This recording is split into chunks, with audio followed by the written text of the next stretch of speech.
welcome back to the channel, and for today's video I wanted to show some love to Captain America in light of the fact that he just got another character rebalancing.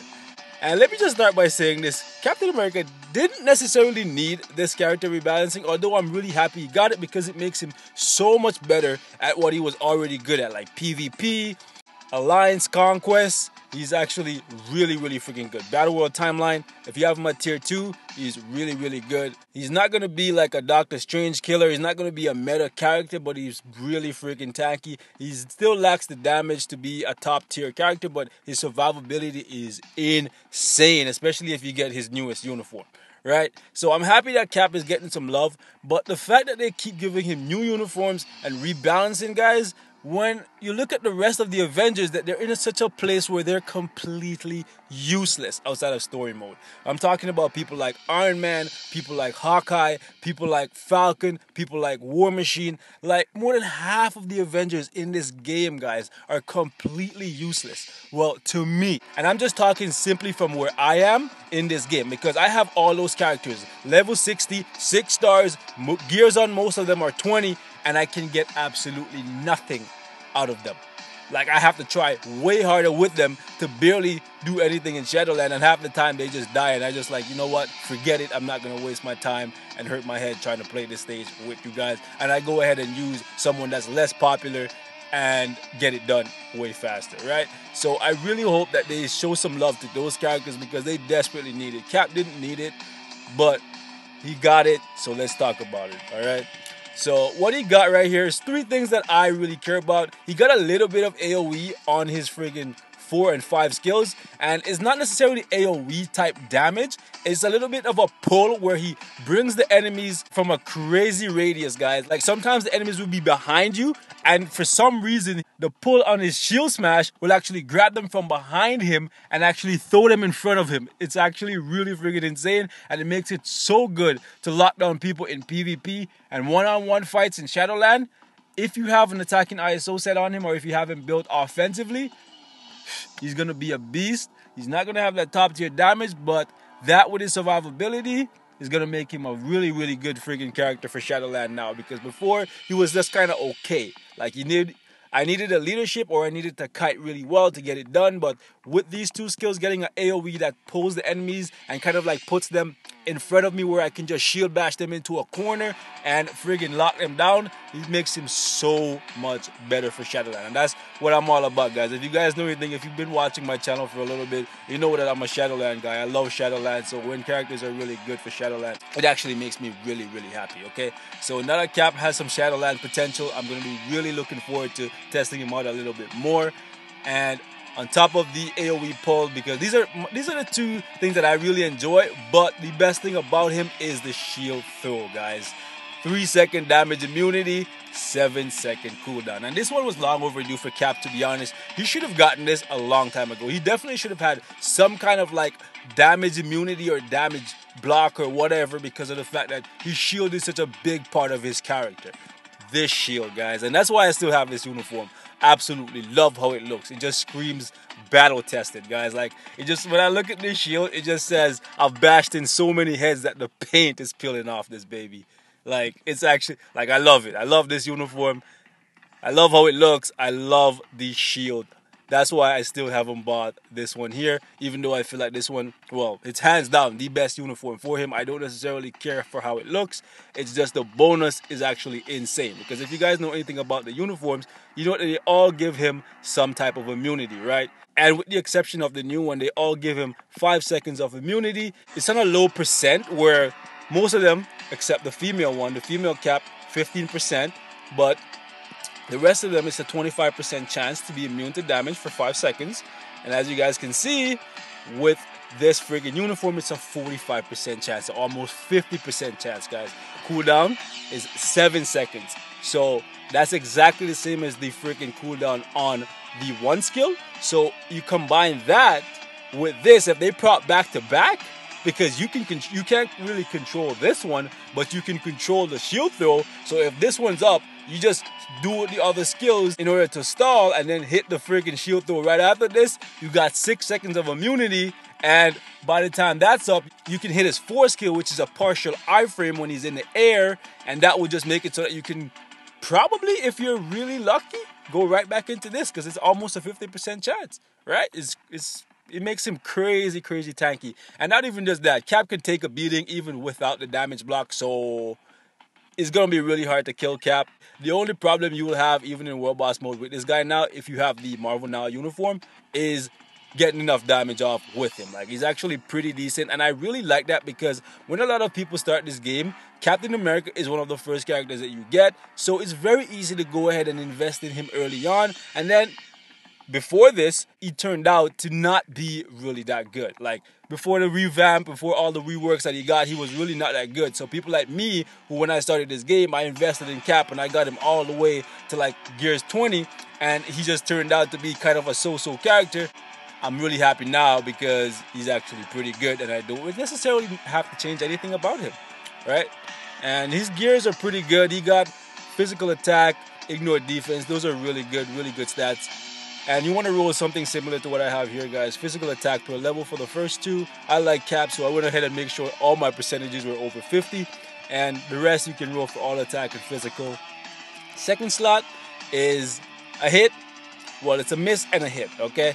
Physical defense is a miss for me. Always is. Because of the fact that, I'm going to say it, you guys probably know it's coming. Energy attacking characters control this game. So you always want to have all defense or at least energy defense, right? Until we get some more physical attacking characters that are really OP. So people like Agent Venom. Until we get more characters like Agent Venom and Carnage, physical defense is always going to be under energy defense for me, okay? HP is good though, but I really prefer it if it was in the first slot, okay?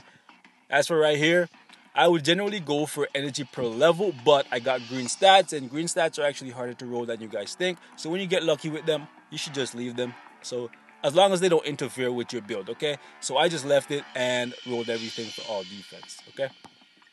Next one right here, crit rate and attack speed.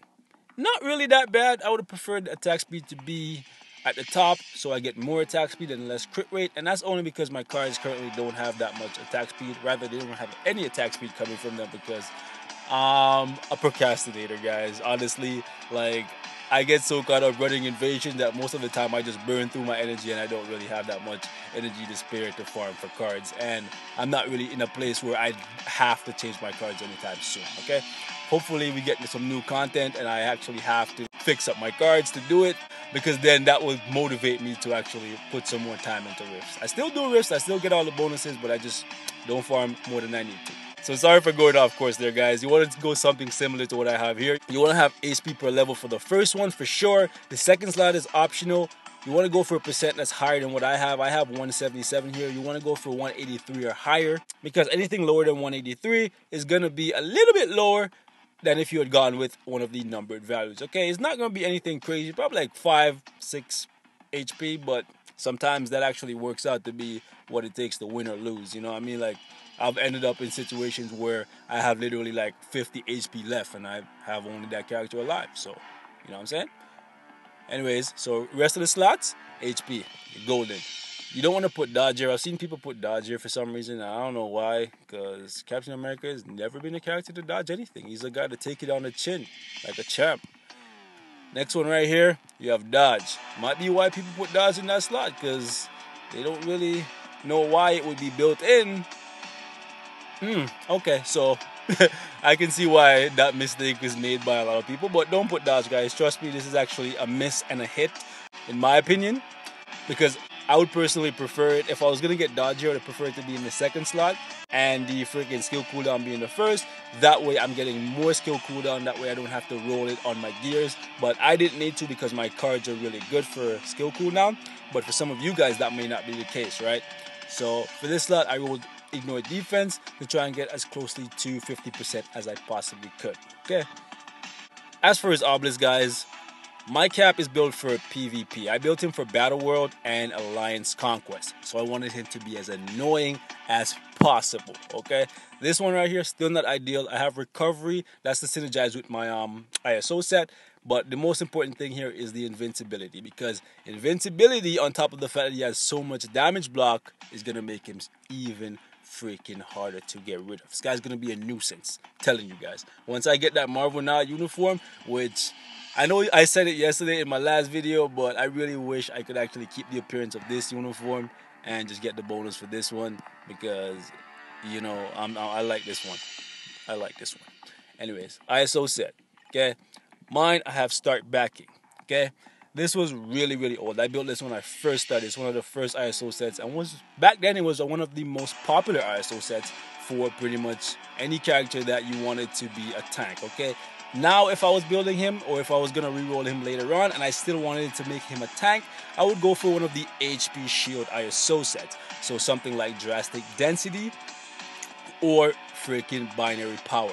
One of those two would probably be the best ISO set for him if you want to make him a tank. And the reason why is because sometimes, you guys will probably see in this fight, sometimes your friggin' healing ISO set will actually trigger at the start of the fight when you've only been hit once, and then that entire heal is wasted because you only healed for like 100 HP, right?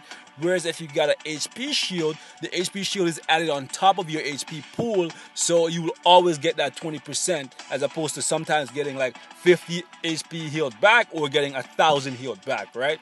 So that's why I feel like HP shield would be a better idea for him.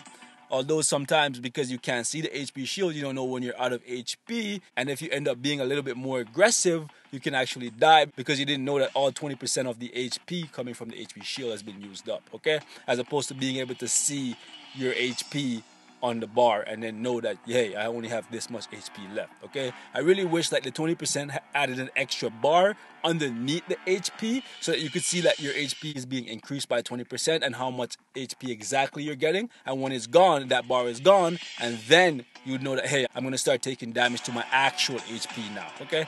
So I've rambled long enough. Let's get in here and actually get some gameplay done with this guy. And we're gonna be doing floor 1, pretty easy floor for him now. Before I actually had to kite a lot, but as of right now with this guy, I can actually use any skill rotation and I can win. All right, let's play.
You guys saw that pull, right?